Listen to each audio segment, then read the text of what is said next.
通知廚房，大家好，我係通少，歡迎嚟到通知廚房。我之前出過嘅爆汁叉燒王大受歡迎，唔單止肉嫩多汁，而且顏色非常鮮豔，但絕不含色素。今次我就用氣炸鍋做多次俾大家睇下。整叉燒一般嚟講都會用到梅頭豬肉嘅，佢肉質軟滑，適合做叉燒。雖然我改用咗豬踭肉，但係大家唔需要跟我咁做。無論你用邊隻豬肉都好，盡量買半肥瘦，太肥同太瘦都唔建議。豬肉買返嚟一大嚿嘅話，就將豬肉切割成為3cm 咁高、5到6cm 咁闊，咁樣食落去，啲醬汁又唔會過多冚咗啲肉味。調翻轉亦都唔會因為有太多肉呢，而食唔到啲醬汁。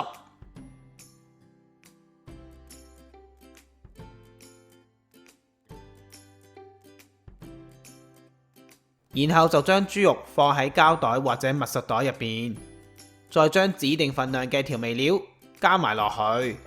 又或者你可以好似我咁，將豬肉同埋調味料先撈勻，然後先放入膠袋入邊都得㗎。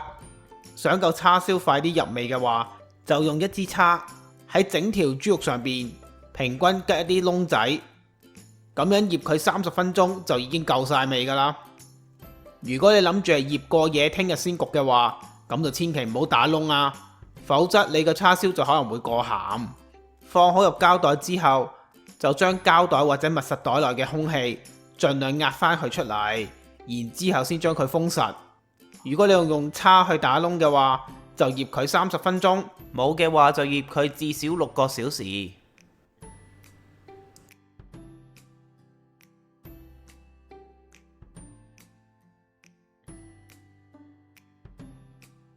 叉燒醃好咗之後就可以拎去焗㗎啦。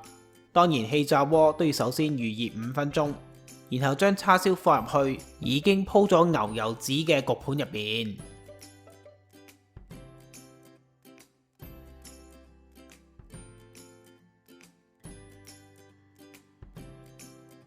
然後喺叉燒上邊，我哋都要掃上少少嘅油落去，咁樣氣炸完出嚟，佢先會有窿邊㗎。之後我哋就用指定嘅溫度同時間放入氣炸鍋，先將第一面焗好。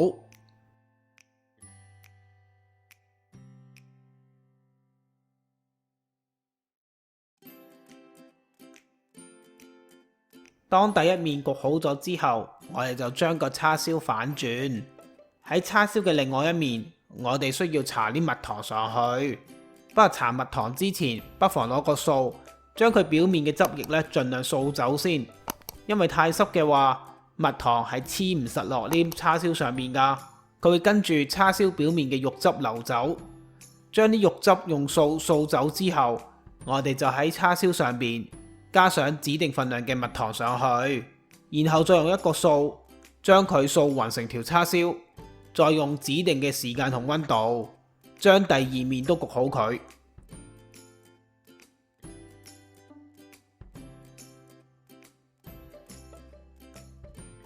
叉燒第二面都焗好啦，可以見到佢非常之吸引，我真係睇到流晒口水啊！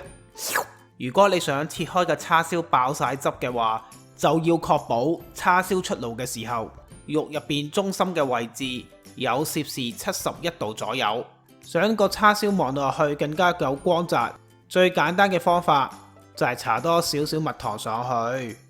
而如果你唔嫌煩嘅話，可以學我咁樣用一個鑊將指定份量嘅麥芽糖同埋水煮溶佢，再將焗好嘅叉燒放入去撈勻佢，咁樣啲叉燒望落去更加有光澤，更加靚仔。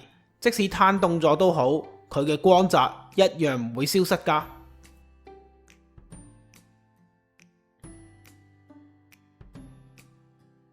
叉燒上完麥芽糖水或者上完蜜糖之後，我哋就俾叉燒休息大概10到15分鐘，等佢冇咁熱嘅時候，我哋就可以將佢切件。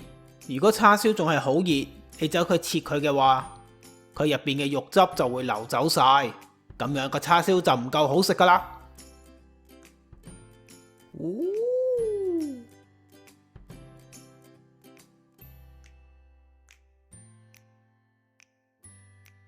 呢個氣炸叉燒，無論喺色澤同埋味道上邊，絕對可以話係頂級嘅水準。